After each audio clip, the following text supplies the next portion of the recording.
Warning: our YouTube channel and its videos may contain scenes, language, and content that may not be appropriate for all audiences. These videos include surveillance footage, undercover pursuit of suspects, actual police and rescue operations, and fearless confrontations. If you do not approve of the content, please do not watch our videos. If you wish to continue, we strongly advise that you proceed with caution. Viewers' discretion is advised. Eto naman, Lex. Digital, pag pinag-uusapan natin dito, marami na rin mga Pinoy na nakikipagtransaksyon sa pamamagitan ng social media. Ngayon, kinakailangan kayo mag-ingat kasi kapag hindi, alam nyo na, baka maisahan kayo ng kawatan, ay mga tech savvy rin to at saka high-tech na rin sa kanilang panloloko. Kaya tulad nito, panoorin nyo na lang.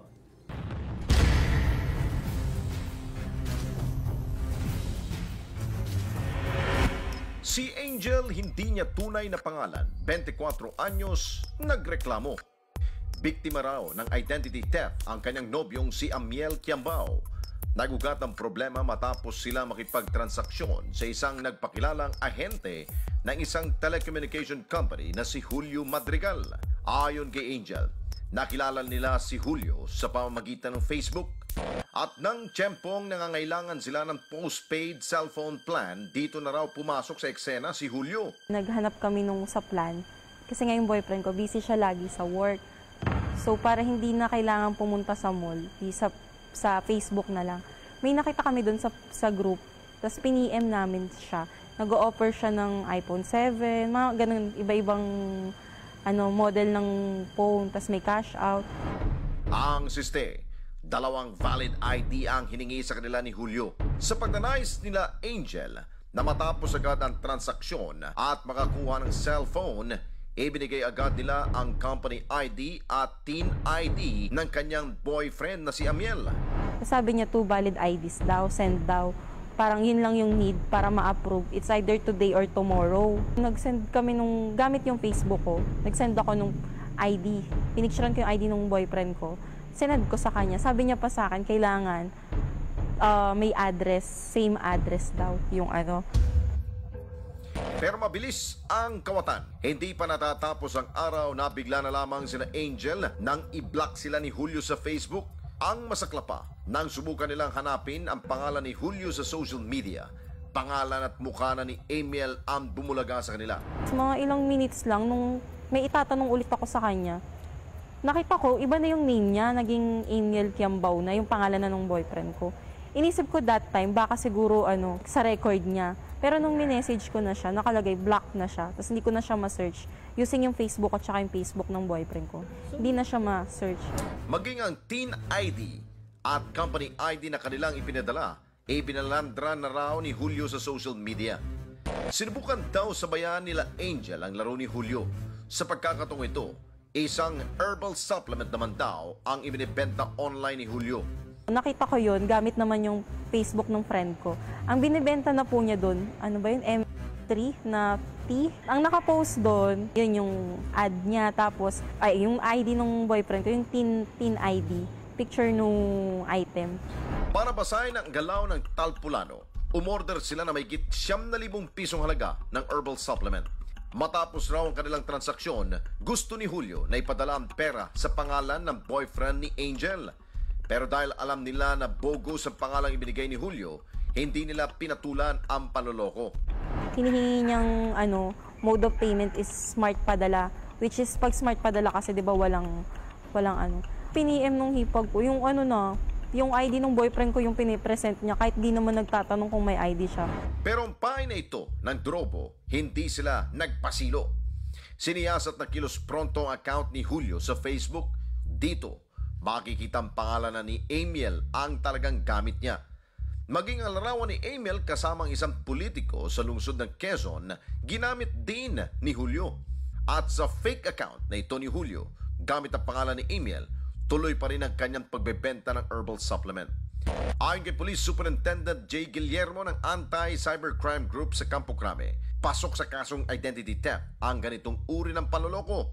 At sa kanilang tala, madami ang naging biktima nito. Kung punta ka sa online at nagbigay ka ng information, the possibility is kukunin lang yung information na yan. So for example, nag-apply ka ng line sa isang telephone company, siguraduhin mo na yung pupuntahan mo ay legitimate website. Iba'y man daw ang estilo ng kanilang mga modus operandi, iisa pa rin daw ang kanilang gusto. Ang matangayan ng pera ang kanilang biktima gamit ang pangalan ng iba. Ang lagi kasing iniisip ng isang kriminal yung hindi malalaman ng taong kausap ko kung sino ako. Kasi anonymous nga yan So anything na basta merong maloko, jackpot na yun sa kanila in any single amount. Especially, ang lagi natin dapat titignan dyan is when we transact, pag nanghingi ng information na very critical na hindi mo dapat ibigay, huwag mong ibigay. Base sa Republic Act 10175. So, pwede siyang makasuhan ng 6 years to 12 years and fine of 200,000 to 500,000 pag napatunayan. Paalala ng Kilos Pronto sa publiko, kilatising mabuti ang inyong katransaksyon bago kayo tuluyang magpadala ng kahit na anong legal na dokumento sa inyong mga nakakausap, lalo na sa mga social networking site. At sakaling makatanggap na mensahe mula sa Facebook account ni Amiel Kiambao, magduda. Makipag-ugnayan muna sa aming tanggapan dalang tunay na Amiel Kiambao, alam namin ang pagkakakilanlan. Yun, talagang ganun ang mga kawatan ngayon. Sabi mo nga, tech-savvy na, updated na sila sa mga paraan ng pagnakaw. Alam mo, Lex, hindi lang yung isang estilo lang yung nakita natin. Marami na ngayon ginagamit yung teknolohiya sa pamamagitan ng social media. Nagagamit lahat. Ang pinakamaganda rito, mag-iingat ho tayo. Maging matalino tayo sa mga transaksyon na pinapasok natin. So yung mga too good to be true. Kanina nakita niyo kung paano. Isang bahagi lang yun. Marami pa kang makikita rito sa Kilos Pronto. Ilalantad namin yung mga identity theft na yan. O di kaya mga gift na papadala sa'yo. May package na papadala ka. Everything na pag nakita ng kawatan na ikay magre-respond doon sa kanilang papadalang message sa'yo. Yun na yun. Ayun na yun. Pag papasok na sila. Doon ka natitirahin. Kasi, at dahil sa nabunyag, ito nga hong bagong labas lamang na ahensya ng pamahalaan, alam mo ba yung National Privacy Commission? Nako. Ngayon ko lang po narinig po yun inuna ho nilang pinuntirya dito ang COMELEC. nako. Bakit hindi na punterihin po? Ito pong Facebook. Ang dami mga loko-loko ho dyan sa Facebook.